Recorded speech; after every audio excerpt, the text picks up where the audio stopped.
Hello मेरे प्यारे साथियों, जय हिंद। मैं VP गुप्ता आप सभी का अपने YouTube फैमिली मैथ्स गाइड में हार्दिक अभिनंदन करता हूं। जैसा कि आप लोगों को पता चल गया होगा कि आज मेरा बर्थडे है। इसी के शुभ अवसर पर आज की क्लास फटाफट revision series birthday special class होने वाली है।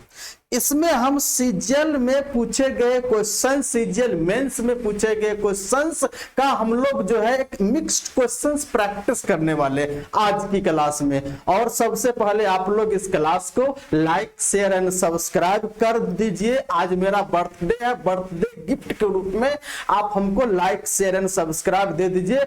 बस हो गया, यही हमारा जो है सो आप सबके लिए मेरे लिए बर्थडे गिफ्ट हो जाएगा। तो आप लोगों की जिम्मेदारी बनती है कि इसको लाइक कीजिए, शेयर कीजिए, सब्सक्राइब कीजिए और नए नए दोस्तों को जोड़िए। आपके आसपास में मित्र हो, सखा हो, संबंधी हो, रिलेटिव जो भी हो, जो कॉम्पिटेटिव की तैयारी कर रहा है, जो वनडे एग्जाम की वनडे कॉम्पिटेटिव एग्जाम की तैयारी कर रहा है, उनको यह वीडियो बेनिफिशियल रहने वाली है।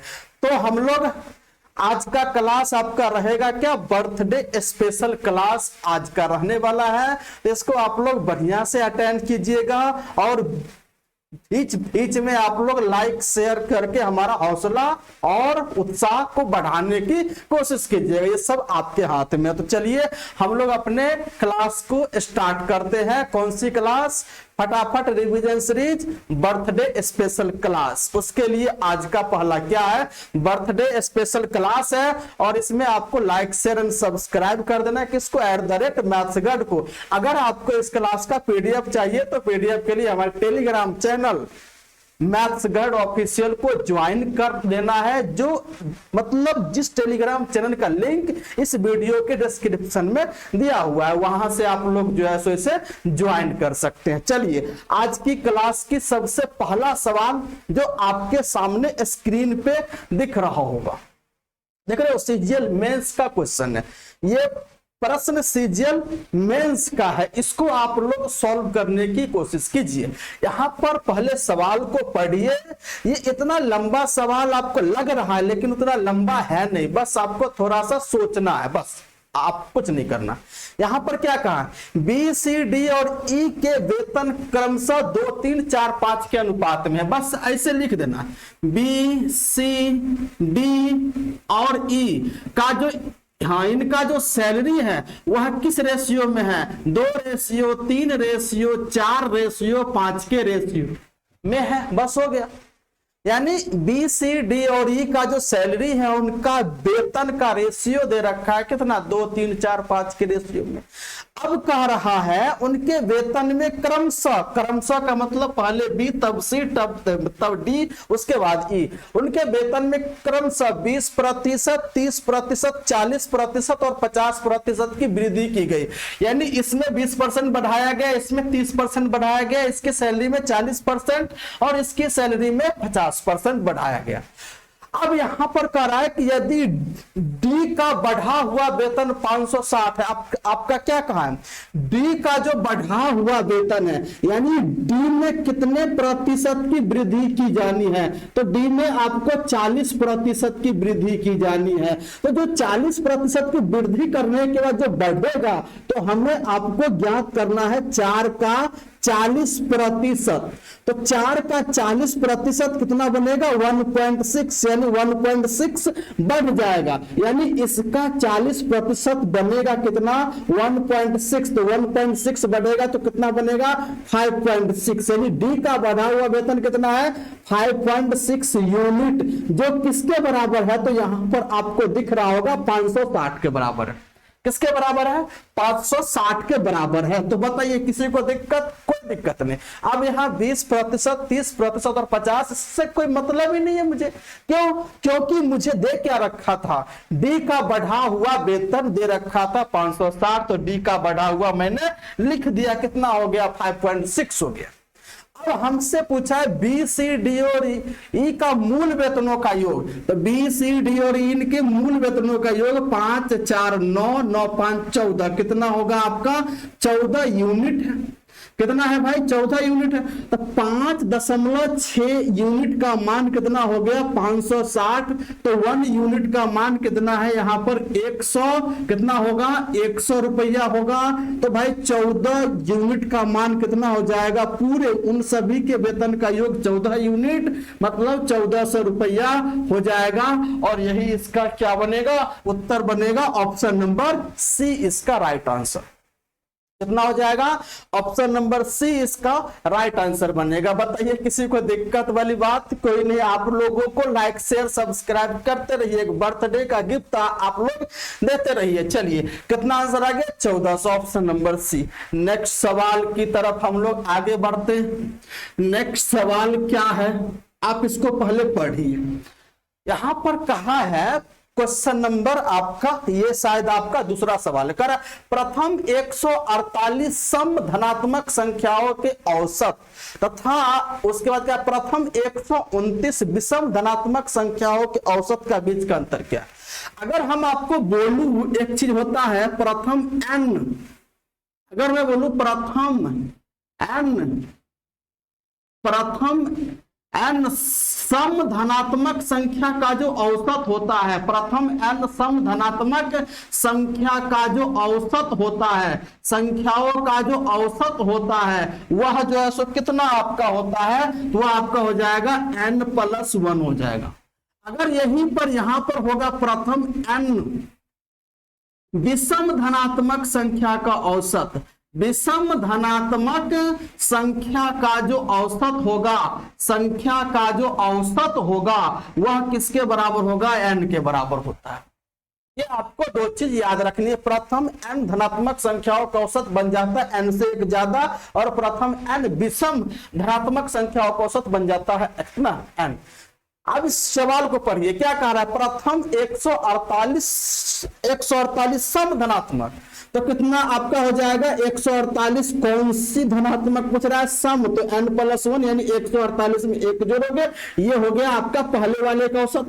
दूसरा आपका पहले वाला का औसत कितना हो जाएगा 149। दूसरा आपका क्या कहा है, प्रथम 129 विषम धनात्मक, तो विषम धनात्मक का n ही हो जाता है, तो कितना हो जाएगा 129 ही रहेगा। इन दोनों का बीच का अंतर कितना है भाई, इन दोनों का बीच का अंतर आप देखोगे 20, और यही हमारा कितना हो गया, आंसर हो गया ऑप्शन नंबर डी हमारा राइट आंसर बनेगा। कौन सा, ऑप्शन नंबर डी हमारा इसका राइट आंसर बनेगा।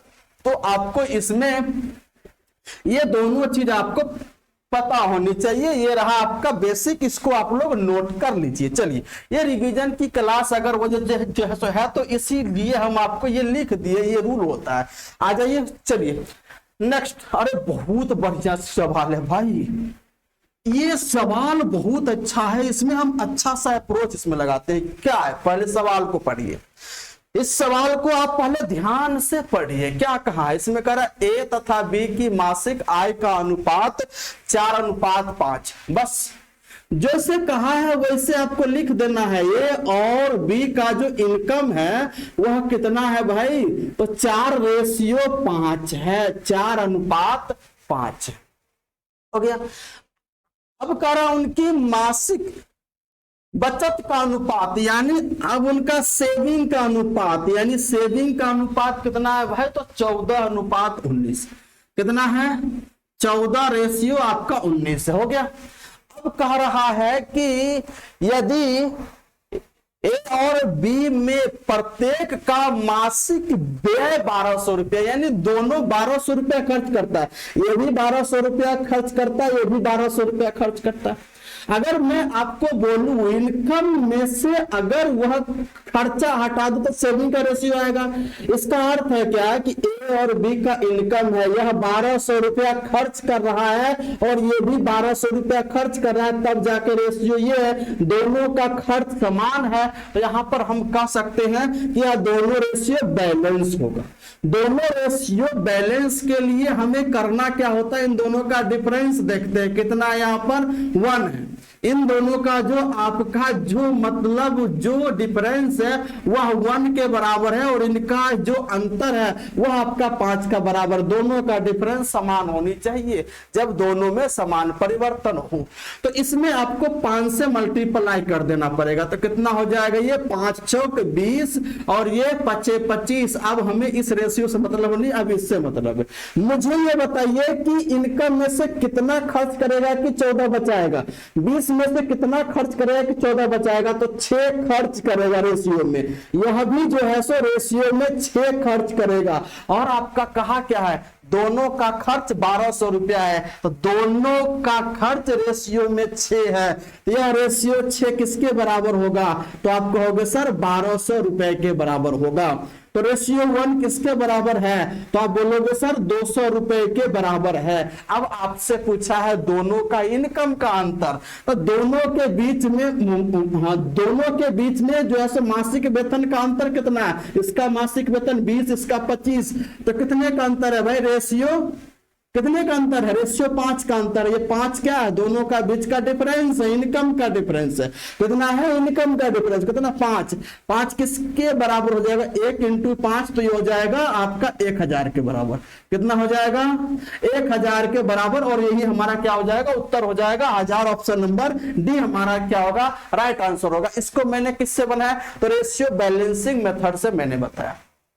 अगर आप लोग रेशियो का क्लास अगर हमारे किए होंगे तो वहां पर हमने इस कंसेप्ट को डिस्कस किया था। ये रहा रेशियो बैलेंसिंग मेथड से, इससे हमने सॉल्व किया। तो ऑप्शन नंबर हो जाएगा डी। अब आपको अगर ये क्लास पसंद आ रही है तो इसको आप लोग लाइक शेयर सब्सक्राइब कर दीजिए। और पीडीएफ अगर आपको लेना है तो आपको हमारे टेलीग्राम चैनल मैथगढ़ ऑफिशियल को ज्वाइन कर लेना है, वहां पर आपको इसका पीडीएफ मिल जाएगी। चलिए, और जो टेलीग्राम चैनल का लिंक है वह वीडियो के डिस्क्रिप्शन में आपका दिया हुआ। चलिए क्वेश्चन, इस क्वेश्चंस को पहले ध्यान से पढ़िए। क्या कहा, एक ठोस गोले की त्रिज्या 42 सेंटीमीटर। एक गोला है बड़ा सा, उसका रेडियस है 42 सेंटीमीटर। हो गया। अब कहा है कि इससे पिघलाकर समान छोटे ठोस गोले बनाए गए। मतलब इसको पिघलाकर छोटे छोटे गोले बनाए गए जिनका जो रेडियस है, यानी छोटे वाले गोले का रेडियस है वह कितना है भाई, तो 7 सेंटीमीटर। तो छोटे वाला जो गोला होगा कितना बनेगा, तो नंबर ऑफ स्फीयर, यानी छोटे गोले का जो संख्या होगा कितना बनेगा। तो आपको करना कुछ नहीं, बड़के वाला गोलन के आयतन में से कितना हो जाता है, गोला का आयतन 4/3 पाई आर क्यू। गोला का आयतन कितना होता है, 4/3 पाई आर, यानी कैपिटल आर क्यू बट्टा छोटे गोले का आयतन पाई आर क्यू स्मॉल आर। इसमें यानी बड़े गोले के आयतन में से छोटे गोले के आयतन से भाग दोगे ना तो आपका नंबर ऑफ गोला निकल के आ जाएगा। तो हमारे पास ये आपका हो जाएगा 4/3। तब 4/3 पाई 4/3 कटेगा, आर का मान कैपिटल आर का मान कितना हो गया, 42 × 42 और ये स्मॉल आर का मान 7 × 7 × 7। ये कटेगा 6, ये कटेगा 6, ये कटेगा 6, यानी 6 6 6 यानी 216 उसका नंबर आ जाएगा। कितना आ जाएगा, 216। Option number B is the right answer. कितना हो जाएगा, ऑप्शन इसका बी आपका राइट आंसर हो जाएगा। तो बताइए किसी को दिक्कत, कोई नहीं, बिल्कुल आपका आसान है। चलिए नेक्स्ट सवाल की ओर हम लोग रुख करते हैं। अरे बहुत बढ़िया सवाल है भाई, ये आपका अलजेब्रा का। और आप देख लो सारे प्रश्न सीजीएल मेंस का पूछा हुआ है, वही हम क्वेश्चंस आपके सामने डिस्कस कर रहा हूं। यहां पर आपका क्या है, x + 1/x का होल स्क्वायर दे रखा है 3। आ रही बात, बस जो दे रखा है वो मैंने लिख दिया। अब आपसे पूछा क्या है भाई, x का पावर 6 + x का पावर -6। तो इसको आप लिखोगे क्या, x का पावर 6 प्लस ये माइनस का मतलब होता है 1/x का पावर 6। मुझे यहाँ पर पावर कितना, पहले इसका होल स्क्वायर करते हैं तो ये बन जाएगा x² प्लस 1/x² और ये प्लस 2 इज इक्वल टू बनेगा 3। तो ये 2 उधर ले जाओगे तो कितना हो जाएगा, तो बन जाएगा आपका 1 हो गया। अब आपको यानी पावर 2 से लाना है 6, इसका मतलब आपको क्यूब करना होगा। क्या करना होगा, क्यूब करना होगा। तो अब आप दोनों तरफ क्यूब कर दो, हो गया, बात खत्म।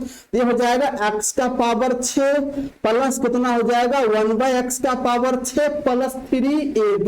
तो 3 इंटू ab, दोनों कटेगा, दोनों कट जाएगा तो कितना हो जाएगा अंदर में ये प्लस b।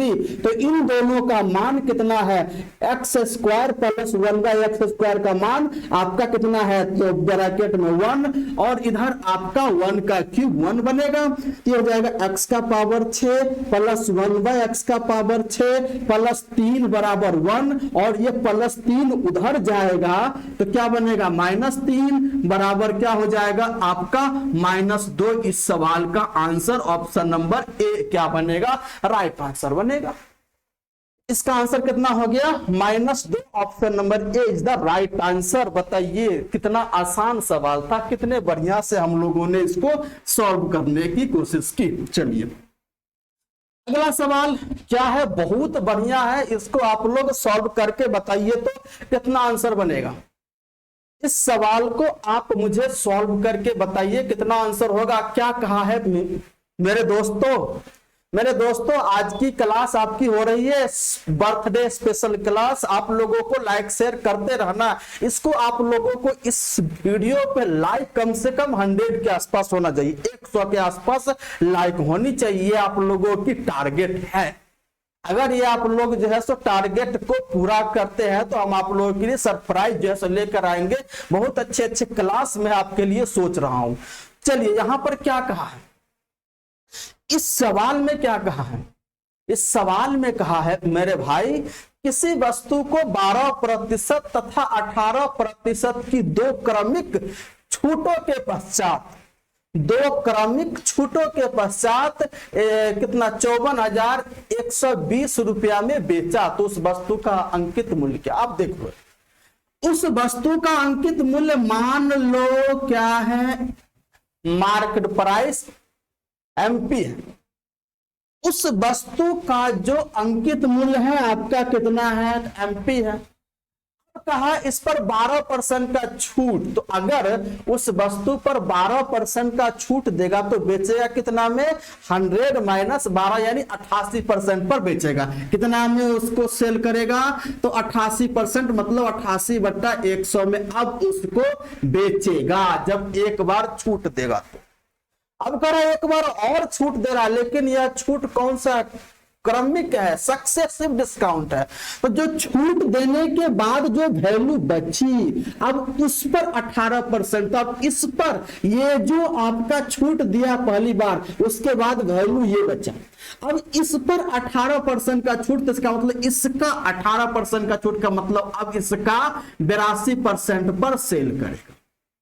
अब यह हो गया, 2 बार छूट दे दिया। अब यह किसके बराबर है, तो यह आपका हो गया अब 54,120 रुपए के बराबर हो गया। अब ये किसके हो गया बराबर, तो 54,120 रुपए के बराबर हो गया, बात खत्म।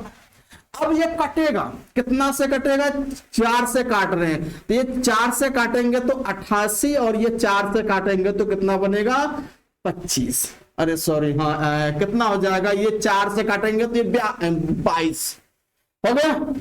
आ रही बात। अब इसको हम 2 से काटेंगे तो ये बनेगा 41 और ये कितना आपका हो जाएगा 50 हो जाएगा। आ रही बात। 2 से कटेगा तो ये 2 से काटेंगे तो यहाँ 11 हो जाएगा और ये 2 से कटेगा कितना हो जाएगा 2 7 और 0 6 0 आपका इतना हो जाएगा। अब ये संख्या ये 11 से कटेगा, ये 11 से कटेगा पक्का, तो कितना हो जाएगा 11 दूना 22, कितना हो जाएगा 11 दूना 22, 5 50, 11 चौक 44, 44 6 66, कितना हो जाएगा आपका ये 6 और ये 0, बात खत्म।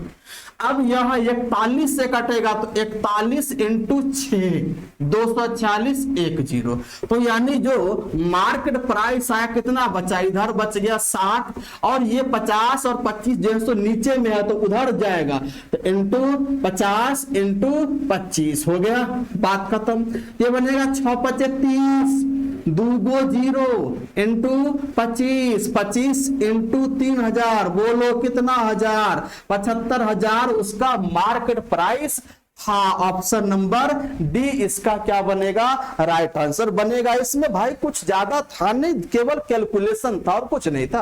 आपका कंसेप्ट वहीं पर खत्म होता है। 12% का छूट 88% बेचेगा, अब उस पर 18% का छूट यानी उसका 82% बेचेगा। अब इसको काट कूट के कितना आंसर ला दिए, 75,000 इसका आंसर आ गया। चलिए कोई दिक्कत वाली बात नहीं है। बर्थडे स्पेशल क्लास चल रही है, लाइक शेयर सब्सक्राइब करते रहना है।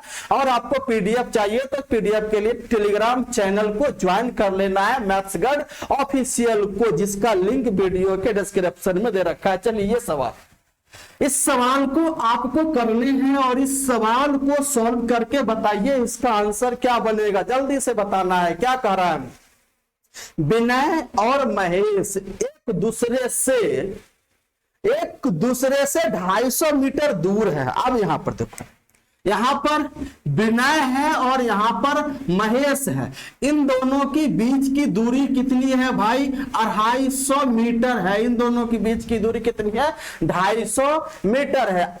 अब करा हुए क्रमशः 36 किलोमीटर और 54 किलोमीटर की चाल से एक दूसरे की ओर, मतलब ये भी जा रहा है इधर और ये भी जा रहा है उधर, जब दोनों अपोजिट डायरेक्शन में जाए, जब दोनों अपोजिट डायरेक्शन में जाए तो जो रिलेटिव स्पीड होता है दोनों का योग हो जाता है। तब मुझे बताइएगा, इन दोनों एक दूसरे की ओर जा रहा है तो दोनों को मिलने में यानी टाइम मिलने में कितना समय लगेगा, दोनों को मिलने में कितना समय लगेगा। तो हमसे पूछा क्या है, टाइम पूछा है। कौन सा टाइम, तो मिलने का टाइम। कौन सा, मिलने का टाइम। तो मुझे बताइएगा, यानी जो है सो टाइम इक्वल टू कितना होता है, डिस्टेंस अपॉन स्पीड। लेकिन यहां पर दोनों का स्पीड क्या होना चाहिए, रिलेटिव स्पीड होना चाहिए, क्योंकि दोनों अपोजिट डायरेक्शन में है। अगर अपोजिट डायरेक्शन में है तो रिलेटिव स्पीड हो जाएगा s1 प्लस s2, दोनों स्पीड को जोड़ देंगे। दूरी कितना है भाई, दूरी आपका 250 है।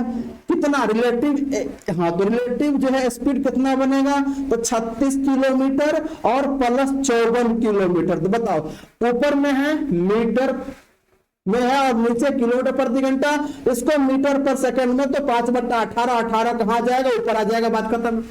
अब देखो 18 से ये दोनों कटेगा, 18 25 90 हो गया, 18 से कटेगा ये 90 और ये 5 इंटू 5 25 से कट गए आपका 10। कितना आंसर आएगा भाई, 10 सेकंड में दोनों मिल जाएंगे एक किसी बिंदु पर, 10 सेकंड में मिल जाएंगे। ऑप्शन नंबर कौन सा, बी इसका राइट आंसर बनेगा। कौन सा भाई, B is the right answer बनेगा इस सवाल का। जब दोनों का डायरेक्शन अलग अलग हो, दोनों एक दूसरे की ओर जा रही हो, तो रिलेटिव स्पीड को जोड़ा जाता है, दोनों का रिलेटिव स्पीड जुड़ जाएगा। अगर दोनों सेम डायरेक्शन में जा रही हो तो रिलेटिव स्पीड घटा दिया जाता है। चलिए नेक्स्ट, अरे बहुत बढ़िया सवाल है आपका। अब आ गया ज्योमेट्री का। अब आपके सामने आए हैं ज्योमेट्री का सवाल। ज्योमेट्री का आप देख लो क्या कहा है। इसमें कहा है कि एक समकोण त्रिभुज है जिसका कोण ABC 90 डिग्री है। बस हो गया। इसमें कहा है कि समकोण त्रिभुज है, तो हमने ये वाला एक समकोण त्रिभुज खींचा। अब करा जिसका ABC, यानी अगर इसको A ले रहे हो, इसको B ले रहे हो, तो ये C, ABC ये कोण 90 डिग्री है। ये कोण कितना है भाई, 90 डिग्री है, बात खत्म है। ये कोण आपका 90 डिग्री है। कितना है आपका, ये कोण आपका 90 डिग्री दे रखा है। अब यहां पर कह रहा है बीडी भुजा एसी पर लंबवत है, तो भाई हमें बी से एक भुजा खींचनी है बीडी, ये हो गया बिंदु डी जो एसी पर क्या है, लंबवत है, ये भी आपका क्या हो जाएगा 90 डिग्री कोण। अगर ऐसा फिगर हो जाए, एक समकोण त्रिभुज में हाइपोटेनस पर अगर कोई लंब खींची जाती है, तो ये जो दूरी होती है, यह दूरी अगर मैं आपसे बात करूं बीडी का जो स्क्वायर होता है वह आपका एडी और इसका यानी एडी और डीसी के मल्टीप्लाई के बराबर होता है। डीसी और मतलब एडी और डीसी के मल्टीप्लाई के बराबर होता है। अगर मैं यहां से पूछूंगा इसी में एडी बराबर क्या होगा, तो इसके नजदीक त्रिभुज का साइड एबी, एबी का स्क्वायर बट्टा में हो जाएगा आपका एसी। अगर मैं पूछूं डीसी बराबर क्या होगा, तो ये हो जाएगा आपका बीसी का स्क्वायर बट्टा में एसी, ये आपका होता है। अगर हम आपसे पूछे कि ये बताइएगा बीडी इंटू डीसी बराबर क्या होगा, यानी ये बीडी और ये आपका मतलब जैसे एबी सॉरी आपका है कितना एसी। अगर मैं पूछूं बीडी और एसी बराबर क्या होगा, तो आपका उत्तर आएगा क्या होगा, एबी गुने बीसी के बराबर होगा, ये आपका होगा। अगर किसी राइट एंगल ट्रायंगल में हाइपोटेनस पर राइट एंगल से कोई लंब खींची जाती है, तो ये चारों रिजल्ट आपको याद रखने हैं, ये होता है। तो आपसे क्या पूछा है बीडी, हाँ तो यहां पर जो है सो आपसे पूछा अंग्रेजी में, आपका वहां पर थोड़ा सा मिस्टेक है। आपसे पूछा क्या है कि बीडी स्क्वायर किसके बराबर होगा, ये आपसे पूछा है कि बीडी का स्क्वायर किसके बराबर होगा, तो बीडी का स्क्वायर एडी गुने डीसी के बराबर होगा। किसका होगा, एडी गुने डीसी, एडी गुने डीसी, ऑप्शन नंबर डी इसका राइट आंसर। आपका किसके बराबर होगा, एडी गुने डीसी के बराबर, ऑप्शन नंबर डी इस सवाल का राइट आंसर हो जाएगा। चलिए आगे बढ़ते हैं, कोई दिक्कत वाली बात नहीं। चलिए अब रेलगाड़ी वाली सवाल आ गई। रेलगाड़ी वाली इस सवाल को आप पढ़िए, बढ़िया से पढ़िए पहले, उसके बाद आप इसका आंसर दीजिएगा। अगर आप सवाल को ध्यान से पढ़ लिए ना, 75% वही आपका हो गया सॉल्व। क्यों, अगर ध्यान से पढ़ लिए तो 75% आपका सवाल वहीं पर हो गया सॉल्व। अब इसको सॉल्व करते, क्या कर रहा है, एक रेलगाड़ी की लंबाई 300 मीटर है, वह 72 किलोमीटर प्रति घंटा की चाल से चल रही है। 710 मीटर एक लंबे प्लेटफॉर्म को पार करने में कितना समय लगेगा। आपसे पूछ रहा है समय, तो समय इक्वल टू क्या होता है, दूरी बट्टा स्पीड। लेकिन किस दूरी को पार करेगा, अगर एक रेलगाड़ी है, अगर एक प्लेटफॉर्म को पार कर रहा है, तो कौन कौन दूरी पार करेगा, अपनी लंबाई भी पार करेगी और प्लेटफॉर्म की लंबाई पार करेगी, तभी वह प्लेटफॉर्म की पूरी लंबाई पार की जाएगी, मानी जाएगी। आ रही बात, तो यहां पर दूरी होगा वह आपका रिलेटिव दूरी होगा। तो दूरी हमेशा रिलेटिव में अगर हो तो दोनों को जोड़ी जाती है। अपनी लंबाई कितनी है भाई, 300 कितना है, अपनी लंबाई 330 है, और प्लेटफॉर्म की जो है लंबाई कितनी है, 710 है। और इन दोनों को पार करने में किस स्पीड से पार कर रहा है, तो वहां पर आपका दे रखा है 72 किलोमीटर प्रति घंटा की चाल से। इसको मीटर पर सेकेंड में तो बोलोगे 5/18 से मल्टीप्लाई करोगे, बात खत्म हो गया। अब इन दोनों को जोड़ोगे कितना हो जाएगा, तो इन दोनों को जोड़ोगे तो 10 से 40 और ये 18 चौक 72, 5 चौक 20, 0 से 0 ये कटेगा, कितना बनेगा 52, और समय निकाला है तो सेकंड, यानी कितना आंसर हो गया 52 सेकंड में उस प्लेटफॉर्म को जो 710 मीटर की है और अपनी लंबाई 330 मीटर है, उसको पार करने में उसको 52 सेकंड का समय लगेगा, जो ऑप्शन नंबर बी में इसका राइट आंसर है। भाई किसमें है, option number B is the right answer बनेगा इस सवाल को। बताइएगा किसी को दिक्कत हो रही है, कोई समस्या आ रही है क्या, कोई समस्या आपको नहीं आएगी। भाई हम ये इतना वादा करते, इतना आप लोगों को जोश जुनून उत्साह के साथ पढ़ा रहे, तो आपको भी उतना जोश जुनून उत्साह दिखाने हैं, किस रूप में? तो लाइक शेयर एंड सब्सक्राइब करके इस रूप में अपने दोस्तों को बताइए कि पूरे जोश मतलब जुनून जज्बे के साथ आप लोगों के लिए रिवीजन क्लास में लेकर आया हूं। और यह रिवीजन क्लास किसी भी वनडे कॉम्पिटिटिव एग्जाम के लिए बेनिफिशियल है। इसको आप लोगों को लगा लेना है, इसको पढ़ लेना है, और इसमें जो कंसेप्ट बताई जा रही है उसको आप लोगों को नोट्स करने हैं। आ रही है बात? चलिए नेक्स्ट सवाल की ओर हम लोग आगे बढ़ते। बहुत बढ़िया सवाल है। क्या कहा? एक शंकु है। तो सबसे पहले बताइए शंकु का मतलब होता है कोण। एक शंकु है और इसकी तिर्यक ऊंचाई मतलब होता है एल। दे रखा है कितना भाई? 20 सेंटीमीटर। एक शंकु की तिर्यक ऊंचाई दे रखी है 20 सेंटीमीटर। यदि इसके आधार का क्षेत्रफल, शंकु का जो आधार होता है वह सर्कल के आकार का होता है। शंकु का जो बेस होता है यानी बेस एरिया दे रखा है वह सर्कल के बराबर होता है। तो सर्कल के आधार का क्षेत्रफल क्या बनता है? पाई आर स्क्वायर बनता है, जो किसके बराबर है? तो जो 616 सेंटीमीटर स्क्वायर के बराबर है। तो यहां से रेडियस का मान अगर आप निकालोगे तो 14 सेंटीमीटर आएगा। पाई और आर स्क्वायर ये 14 आएगा, आपका आएगा ही आएगा। अगर सर्कल का क्षेत्रफल 616 है तो रेडियस आपका 14 होगा। इस बात को याद आपको रखना पड़ेगा। अब आपको पूछ रहा है शंकु का वक्र पृष्ठीय क्षेत्रफल CSA। तो CSA होता क्या है? तो आप बोलोगे सर पाई आर एल होता है। शंकु का वक्र पृष्ठीय क्षेत्रफल क्या होता है? बताओ आप लोग। शंकु का वक्र पृष्ठीय क्षेत्रफल क्या होता है? आपसे पूछ रहा है what is the curve surface area of this cone. वक्र पृष्ठीय क्षेत्रफल होता है शंकु का पाई आर एल। चलिए तो बताइएगा जो है सो पाई का मान कितना बनेगा? 22/7। आर का मान कितना हमने यहां पर निकाला 14। एल का मान कितना हो जाएगा? 20। अब देखो 7 से कटेगा, 7 दूना 14, 22 दूना 44, दूनी 88 पर एगो 0, ये बनेगा सेंटीमीटर स्क्वायर। यही आपका सवाल का आंसर है। तो शंकु का वक्र पृष्ठीय क्षेत्रफल कितना बन गया? 880 centimetre square. Option number C is the right answer. तो आप लोग मुझे बताइए सवाल समझ पाए सारे के सारे? इतनी गर्मी है, इतनी गर्मी के बावजूद भी मैं आप लोगों के लिए क्लास ले रहा हूं। साथ ही साथ आज मेरा बर्थडे है। मैं चाहता तो इधर उधर घूमता, लेकिन मैं घूमा नहीं। आप लोगों के लिए क्लास थी, इसलिए मैं अभी क्लास ले रहा हूं। आ रही बात समझ में आ रही है? तो आप लोग हमें जम के जो है so like share and subscribe कीजिएगा। आज की क्लास बर्थडे स्पेशल क्लास थी। लाइक शेयर एंड सब्सक्राइब कीजिएगा @मैथ्सगढ़ को।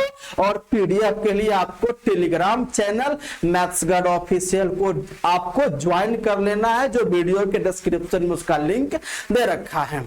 तो यहां तक हमने बर्थडे स्पेशल क्लास आप लोगों को कैसी लगी, सबसे पहले उस पर मुझे कमेंट करके भर भर के आप लोग कमेंट कीजिएगा आज। और आज मुझे बताइएगा कि आज की क्लास कैसी लगी। क्या इस टाइप के क्लास और भी आपको चाहिए, ताकि आपका रिवीजन बढ़िया से हो जाए, अच्छे से हम अगर मिक्स्ड क्वेश्चंस का रिवीजन करने से सीधे एग्जाम हॉल में आपका फायदा होगा। क्योंकि एग्जाम हॉल में जो क्वेश्चंस आएंगे वह चैप्टर वाइज नहीं आएंगे, मिक्स्ड आएंगे। तो उसी प्रकार से आपको प्रिपरेशन करना है। जैसे एग्जाम हॉल में क्वेश्चंस आते हैं वैसे आपको तैयारी करनी है। लेकिन उस मिक्स्ड क्वेश्चन को सॉल्व करने से पहले आपको पहले पूरा चैप्टर वाइज एक बार पढ़ लेना पड़ेगा। एक बार हमें जो लगता है कि आप लोग पढ़े हुए होंगे, कुछ कंसेप्ट आपको पता होगा। जो कंसेप्ट नहीं पता होगा तो प्रैक्टिस के दौरान जो कंसेप्ट का यूज होने वाला होता है उसको हम यहाँ पर बताते हैं। तो हमें ये बताइएगा ये क्लास आप लोगों को कैसे लगी। लाइक शेयर सब्सक्राइब कीजिएगा और कमेंट करना नहीं भूलिएगा। और और आज मुझे बर्थडे विश भी आप लोग कीजिएगा, है ना। तो चलिए हम आज के लिए क्लास को यहीं तक जैसे रखते हैं, एक नई जोश, नए उमंग, नए उत्साह, नए ऊर्जा के साथ मिलेंगे हम लोग अगली क्लास में। तब तक के लिए जय हिंद, जय भारत।